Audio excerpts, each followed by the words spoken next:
You will have to sleep with me and This video, although it may be AI generated, which you might see as a joke, an agenda or a conspiracy to defame Mahatma Gandhi. But this video portrays a small part of the experiments on brahmacharya, celibacy, conducted by Mahatma Gandhi.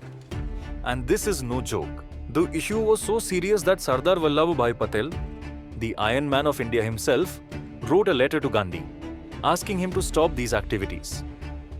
Even Jawaharlal Nehru expressed his displeasure with Mahatma Gandhi's actions, and many of Gandhi's close associates even resigned in protest. Gandhi was married to Kasturba at the age of 13. This might seem like child marriage to you, but it was a common practice at the time. After the marriage, they had 4 sons: Harilal, Manilal, Ramdas, and Devdas Gandhi. In his autobiography, Gandhi writes that his lust was so intense that even while studying at school, his mind would be preoccupied with thoughts of his wife, and he would simply await the night. His father was ill, and he was supposed to serve him, but even while serving his father, his entire attention was on the bedroom. The limit was crossed when his father was on his deathbed. The situation was such that he could pass away at any moment. But despite this, he could not control himself and left his father alone to attend to some urgent business with his wife in the bedroom. Gandhi writes that he felt great shame and remorse for these actions. While he read in all the books that a student should practice brahmacharya at this time, he was doing the opposite. Finally, in 1906, when Gandhi was 38 years old, he took a vow of brahmacharya celibacy. When he discussed this with his wife, she also supported the decision. After this, his views changed so much that in 1907, he wrote in his newspaper, Indian Opinion. It is essential for any Indian who is concerned about his country not to marry. And if one must marry or is already married, it is essential that he does not have relations with his wife. Furthermore, he later made it a rule in his ashram that all married couples should always maintain distance from each other. He also asked everyone to bathe daily with cold water to keep their desires under control. But did these ashram rules apply to Mahatma Gandhi as well? No. Despite the presence of many men in the ashram, Gandhi would take the support of young girls for walking, whom he jokingly called his walking sticks. Gandhi preferred to keep women close to him, as he believed that doing so tested his celibacy and provided him with spiritual power, which was necessary to save the country. The limit was crossed when, to further this test and to test himself even more, he started bathing without clothes with these very women. However, Gandhi also stated that during this time, he kept his eyes tightly shut so he wouldn't see the woman bathing with him.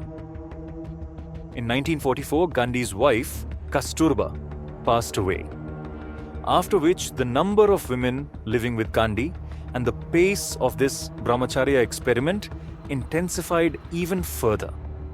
On the one hand, Gandhi would draw spiritual power from this type of celibacy and then use it to save the country. Or so he believed. But the problem arose when Hindu-Muslim riots erupted in Noakhali in East Bengal, which is now Bangladesh. This was in 1946. Despite Gandhi's best efforts, the riots showed no sign of stopping. At this point, he began to self-doubt. He couldn't understand why his principle of non-violence was not working. Where was the flaw? Was there some deficiency in his celibacy? To dispel this doubt, he started a new kind of experiment, where he crossed all boundaries of decency. While revolutionaries were sacrificing their lives for the country's freedom, and Hindus were being killed and displaced on a large scale in East Bengal, present-day Bangladesh, the father of the nation, the people's Bapu, whom people still call the Mahatma, the great soul, and whose birthday the entire country celebrates on October 2nd. This great man, in this dire situation, was planning to sleep naked with young women.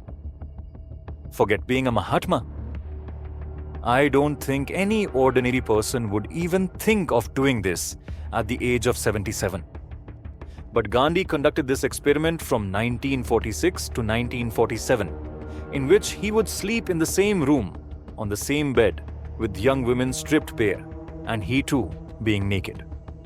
Gandhi claimed that this tested his purity, proved his celibacy, and gave him spiritual power to fight against the British. Meaning, if he hadn't slept this way, perhaps we would still be enslaved today. You might ask, who were these women who agreed to do all this at the time? When you learn about these women, you might find it even more bizarre.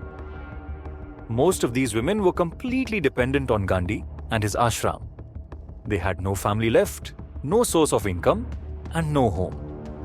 They considered Gandhi as their father. Gandhi himself states that when these women were asked to do this, they initially protested, but somehow Gandhi managed to convince them. One of these women was 18-year-old Manu Gandhi, who was Gandhi's brother's granddaughter. She herself wrote about all this in her diary. Another woman was 18-year-old Abha Gandhi, who was the wife of Gandhi's great-grandson. In other words, she was Gandhi's daughter-in-law by relation. There were several other women like Sushila Nayar, who was Gandhi's personal doctor. Friends, I cannot comment on how successful Gandhi's experiment was, but you can imagine the impact this experiment must have had on the rest of these women's lives. Furthermore, these women never officially protested against it. When news of Gandhi's experiment started coming out, there was open protest everywhere. On January 25th, 1947, Sardar Patel wrote a letter to Gandhi saying, "This is a great mistake and an heterodoxy. It could hurt the hearts of his followers. Therefore, this experiment should be immediately stopped." But in Gandhi's view, this was a part of his movement and satyagraha. Even Jawaharlal Nehru called it completely abnormal. In protest, many of Gandhi's close associates left his ashram. But despite all this, Gandhi never regretted it until the end of his life, and felt it was right. That's why he openly mentioned it in many of his letters. Finally, while other revolutionaries of the country were martyred by British bullets, in contrast, on January 30th, 1948, Mahatma Gandhi was shot by an Indian, Nathuram Godse.